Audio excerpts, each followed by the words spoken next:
Congresswoman Wagner, was in the meeting this afternoon. She joins us now. Congresswoman, thanks so much for talking to us. I'm going to bring in John King in just a moment. But you told Dana Bash the White House meeting was very productive. You said, quote, took a while to get there, but we had a very good conversation. What did you mean by that? Can you describe what it was like?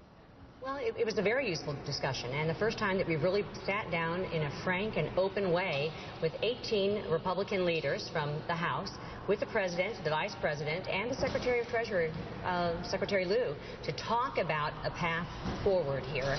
And it was a good dialogue. It was a dialogue about the debt ceiling and making sure that the full faith and credit of the United States of America is sound.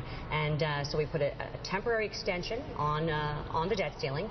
We talked also, I must say, about the budget and how we move forward, and covering big issues that are important to us. We had, obviously, Chairman Camp to talk about tax reform. We also had Paul Ryan there, Congressman Ryan, to talk about budget issues. So we want to talk about entitlement reform, tax reform, things to jumpstart this government. That was on the table, along with making sure that we end the shutdown of this government and get America back to work.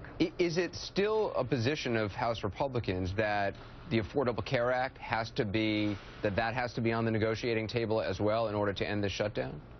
Well, you know, we haven't taken anything on or off the table. And frankly, the President talked about the Affordable Care Act and leaving that on the table also. So what was good and productive and useful about this was that discussions are beginning immediately with a sense of urgency, I think, and principle. And both teams have gone back to talk to their respective teams and are working through the night, through the weekend, until we get the job done and make sure that this government opens, make sure that our debt ceiling is extended on a temporary basis while we negotiate the bigger issues that Americans care greatly and deeply about, having to do with our debt and such. The President has always said he's willing to talk about the Affordable Care Act down the road, but not, in his words, you know, with a gun to your head or being held hostage. Is it your understanding that that position of his is any different now, that in order to end the shutdown, he would be willing in the immediate, I mean, to get the government open again, to do something on the Affordable Care Act, or is he still talking about it as being something down the road? Well, we talked about ratcheting down the rhetoric and how important it is that discussions about guns to head or anarchists or you know, default need to be taken off the table and need to be brought down on all sides of this discussion. That's important for the American people. Fear-mongering is not right. This is about doing our jobs and getting back to work and getting America back to work. And I would say, negotiating-wise, there is nothing on or off the table here, and we're working through the night. Again, useful conversation, and one that was entered into, I'd say, honestly, Anderson, in good faith by both House and certainly by House Republicans. I want to bring in Chief National Correspondent John King, because I know he has some questions for you as well. John? Congresswoman, we first met when you were chairwoman of the Missouri Republican Party and a successful state chairwoman. If you look at the Wall Street Journal poll out tonight, Republicans just 24% a favorable opinion of the Republican Party, just 21% a favorable opinion of the Tea Party. Both of those are all-time lows. Put on your chairwoman hat. There are a lot of your current state chairs, when you call them, who think shutting down the government over a fight they know that you can't win, defunding Obamacare, was not only counterproductive but politically foolish. Do you agree? Well, you know, we needed to have this discussion, and the American people... To shut down the government to have the discussion? No, well, we're not looking at polls, I have to tell you, John. This is not about polls. This is about governance and about coming together to get things done. And I'll tell you, House Republicans don't want to shut down the government. We're the ones sending funding mechanisms over to the Senate day after day after day after day, and have probably, by the end of this week, funded about half of the continuing resolution.